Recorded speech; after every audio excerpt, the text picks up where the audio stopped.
chérie. À l'âge de 15-16 ans, je me suis retrouvée dans un concert où il y avait un échange entre académies et j'étais à Neuchâtel. Moi, je présentais un texte de déclamation et après ou avant moi, je ne sais plus très bien, est passée une mezzo-soprano de Siné qui présentait un air de Carmen. Et quand je l'ai entendue, j'ai adoré ce qu'elle a fait et j'ai demandé donc à ma maman si je pouvais commencer le chant lyrique.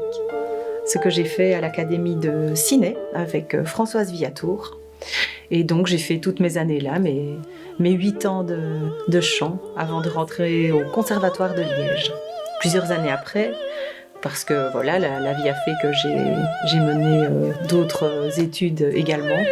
J'ai achevé mon master en chant et mon master en art lyrique à l'IMEP de Namur. La maturité vocale, ce n'est pas « ah ben voilà, c'est bon, nous avons terminé » ou bien l'académie et évidemment le conservatoire après. Et c'est pas toujours là qu'on est le plus épanoui ou en pleine maturité. Ça dépend vraiment des voix. On peut l'être à 25 ans, mais on peut l'être à 45 ou 50 ans.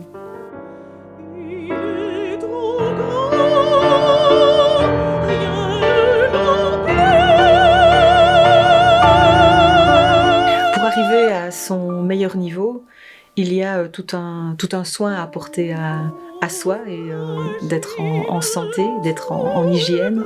Et donc évidemment, beaucoup s'hydrater. Notre meilleur ami, je pense que c'est l'eau. Et voilà, on a aussi besoin de sommeil. Le brise.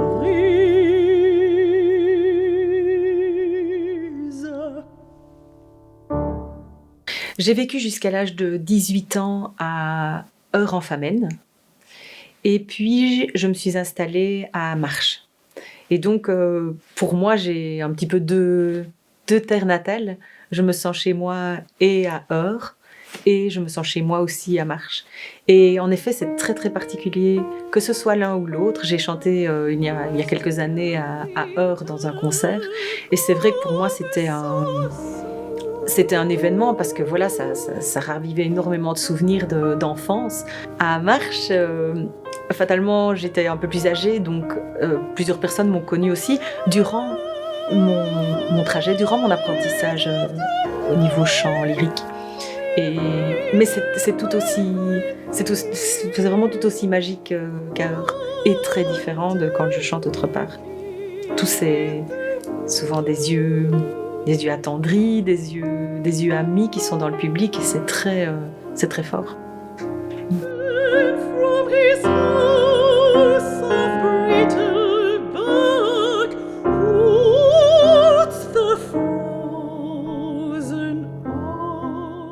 J'aime beaucoup Wagner et c'est aussi un compositeur que j'ai attendu longtemps avant d'oser le rencontrer, je vais dire, parce que je pense aussi que c'est un compositeur de maturité. Et donc c'est un grand rêve, mais c'est un compositeur qui a toujours composé pour des voix assez puissantes. La plupart des rôles de chez Wagner sont vraiment très merveilleux et vraiment très imposants. Et donc on a aussi peur de s'abîmer la voix. Et donc beaucoup de chanteurs se cassent la pipe aussi là-dedans, à vouloir trop et trop fort. Donc voilà, c'est humblement que j'adorerais pouvoir chanter dans un opéra où on jouerait un Wagner.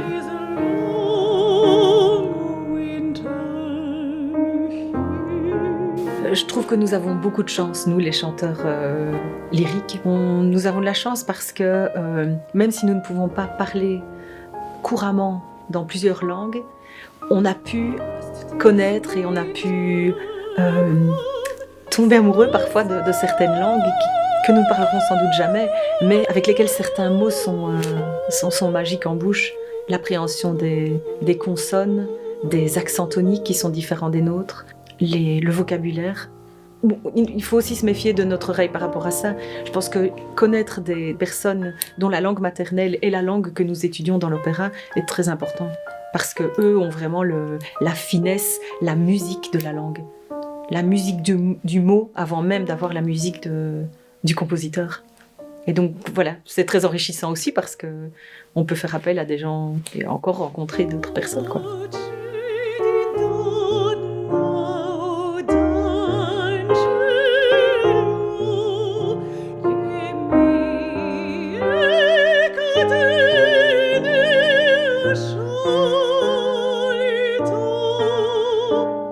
C'est vraiment un grand bonheur, mais aussi très rare, de trouver un concert, un moment où notre voix est en pleine forme et où tout se passe bien et où l'acoustique en plus est avec nous. Et les endroits où cette acoustique est idéale sont très très divers. On peut trouver des églises qui sont merveilleuses et d'autres qui sont une catastrophe.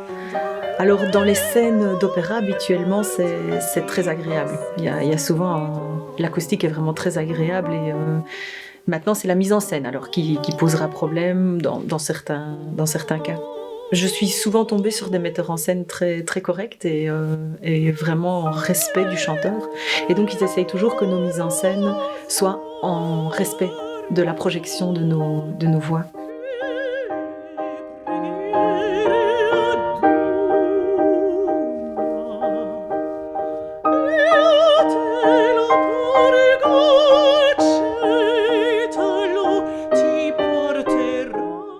Dans les productions, c'est important d'avoir une ambiance de travail emplie de respect et qui soit correcte. Donc j'ai souvent travaillé avec des gens qui étaient professionnels et qui étaient aussi humains. Maintenant, ce n'est pas un monde de bisounours, je veux dire, nous sommes tous humains, donc il y a parfois des moments plus compliqués parce que c'est aussi un métier d'exhibition. Enfin, c'est quand même un métier de scène et c'est parfois compliqué entre les êtres de par leur ego, de par leur travail, de par leur place sur scène, de par leur envie de briller pour plein de raisons qui peuvent être très très bonnes. Par contre, très souvent, j'ai rencontré des gens pleins de bienveillance et vraiment très corrects. Et nous aussi, en tant que chanteurs, c'est important. Parce que souvent, on nous donne une place de diva ou de personnes très importantes parce que nous serons les premières personnes vues par un public. Or, nous sommes tous ensemble pour produire un spectacle.